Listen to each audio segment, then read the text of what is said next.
আচ্ছা, এরকম কি প্রায়ই হয় যে রাতে ঘুমোতে যাওয়ার আগে মনে হচ্ছে কাল থেকে তো জীবনটাই একদম পাল্টে ফেলব, কিন্তু সকালবেলা অ্যালার্ম বাজার পর মনে হয় না, আরেকটু ঘুমিয়ে নি। এই যে একটা অদ্ভুত বিরোধাভাস বা প্যারাডক্স, এটা নিয়েই আজকে আমাদের এই আলোচনা। চলুন ব্যাপারটা একটু ভেঙে দেখা যাক। আসল সমস্যাটা ঠিক কোথায় বলুন তো? আসলে আমাদের মধ্যে যেন দুটো সত্তা বাস করে। একটা হলো মন, যেটা কিনা বড় বড় স্বপ্ন দেখে, আকাশ ছোঁয়ার প্ল্যান করে। আর অন্যটা হলো আমাদের শরীর, যার ভেতরে যেন একটা আয়েসি অলস প্যান্ডা লুকিয়ে বসে আছে। মন তো অনেক কিছুই করতে চায়, কিন্তু ওই প্যান্ডাটা বিছানা ছেড়ে উঠতেই দেয় না। এখন মনে হতে পারে এই সমস্যাটা হয়তো শুধু আমার একারই, কিন্তু ব্যাপারটা মোটেও তেমন নয়। শুনলে অবাক হবেন যে পৃথিবীর প্রায় ৯০% মানুষ কিন্তু এই একই সমস্যায় ভোগেন। আর আজকের এই আলোচনার ভাবনাটা যার কাছ থেকে নেওয়া, তিনিও কিন্তু এই ৯০%-এর মধ্যেই পড়েন। তাহলে মূল কারণটা কি? প্রায়শই এটা কিন্তু শুধুই আলসেমি নয়, বরং এর পেছনে লুকিয়ে আছে পারফেকশনিজমের একটা মস্ত বড় ফাঁদ।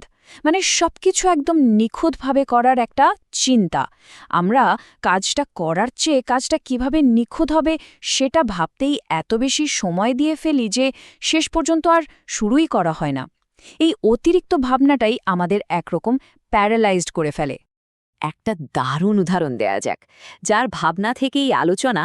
তিনি নিজের কথাই বলেছেন। ভাবুন তো, কথা বলাই যার পেশা, সেই মানুষটার একটা ইউটিউব চ্যানেল শুরু করতে লেগেছিল পাক্কা ২ বছর। কেন?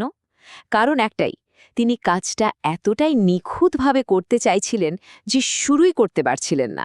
একটা অদ্ভুত দ্বিধায় আটকে ছিলেন। এই পারফেকশনিস্টদের মনের কথাটা কি জানেন? হয় কাজটা একদম পারফেক্ট হবে, না হলে করারই কোনো দরকার নেই। এই যে সব অথবা কিছুই না, এই মানসিকতাটাই আমাদের আটকে রাখে। আর এই নিখুঁত হওয়ার চক্করে জীবনের কত যে মূল্যবান সময় সোফায় শুয়ে বসে কেটে যায়, তার কোনো হিসেবই থাকে না। তাহলে এই চক্র থেকে বেরোনোর উপায় কি?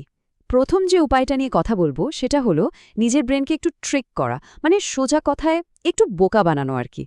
এই যে শুরু করার জড়তাটা, এটা কাটানোর জন্য নিজের সাথেই মাঝে মাঝে একটু চালাকি করতে হয়। ব্যাপারটা খুব সহজ। ধরুন পড়ার টেবিলে একদমই বসতে ইচ্ছে করছে না, তো ব্রেনকে বলুন, আরে পড়তে বসবো না তো, জাস্ট বইটার উপর থেকে ধুলোটা একটু ঝেড়ে রাখি। কিংবা ধরুন ব্যায়াম করতে আলসেমি লাগছে, ব্রেনকে বোঝান, ব্যায়াম করব না, শুধু ব্যায়ামের জুতোটা একবার পায়ে দিয়ে দেখি তো ঠিকঠাক ফিট হচ্ছে কিনা।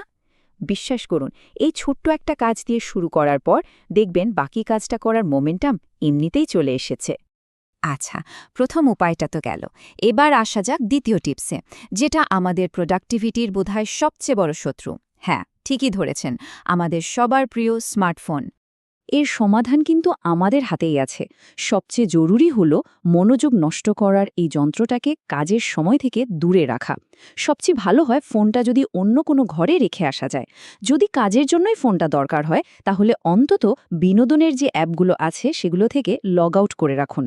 আরেকটা মজার কাজ করা যায়, ফোনটা বাড়ির অন্য কাউকে দিয়ে বলুন, কাজ শেষ না হওয়া পর্যন্ত এটা আমাকে একদম ফেরত দেবে না। দেখুন কেমন কাজ হয়। আমরা প্রায় শেষের দিকে চলে এসেছি। এবার যে মানসিকতার পরিবর্তনটা নিয়ে কথা বলবো, সেটা হয়তো সবচেয়ে বেশি জরুরি। যে কোনো কাজ শুরু করার জন্য এই মাইন্ডসেটটা থাকাটা খুব খুব দরকার। মূল দর্শনটা খুবই সহজ, কিন্তু ভীষণ শক্তিশালী। ১ শূন্যের চেয়ে বড়। মানেটা কি? মানে হলো, একটা কাজ নিখুঁত হবে না এই ভয়ে কিছুই না করার থেকে যেমন করেই হোক কাজটা শুরু করাটা অনেক বেশি ভালো। অসম্পূর্ণভাবে শুরু করাটাও তো একটা শুরু। শূন্যের চেয়ে ১ তো সবসময়ই ভালো, তাই না? একটা কথা ভাবুন তো, তাজমহল কি একদিনে তৈরি হয়ে গিয়েছিল? একদমই না। ঠিক সেভাবেই আমাদের প্রথম আঁকা ছবিটা, বা প্রথম বানানো ভিডিও, কিংবা প্রথম লেখাটা, সেটা মাস্টারপিস হওয়ার কোনো দরকারই নেই। তাতে কিচ্ছু যায় আসে না। কারণ পৃথিবীর সব বড় সাফল্যের শুরুটা কিন্তু এরকম ছোট ছোট অসম্পূর্ণ পদক্ষেপ দিয়েই হয়। তো আমরা ৩টে জরুরি বিষয় নিয়ে কথা বললাম। চলুন এবার সবগুলোকে একসাথে করে একটা ফাইনাল অ্যাকশনেবল স্টেপের কথা ভাবা যাক। এখান থেকে আসল টেকঅ্যাওয়েটা কি? প্ল্যানিং অনেক হয়েছে, এবার থামার পালা। যে কাজটা অনেক দিন ধরে করব করব বলে ফেলে রাখা হয়েছে, সেটা আজকেই হাতে নিন। বেশি না, শুধু ৫ মিনিটের জন্য কাজটা করুন, আজই। প্ল্যানিংকে এবার অ্যাকশনে পরিণত করার সময় এসেছে। তাহলে শেষ প্রশ্নটা এটাই, আজ নিজের ভেতরের ওই অলস প্যান্ডাটাকে কি বলে ঘুম থেকে তুলবেন? এই ভাবনাটা থাকলো। আশা করি এটা আমাদের সবাইকে এখনই কিছু একটা শুরু করতে উৎসাহ দেবে।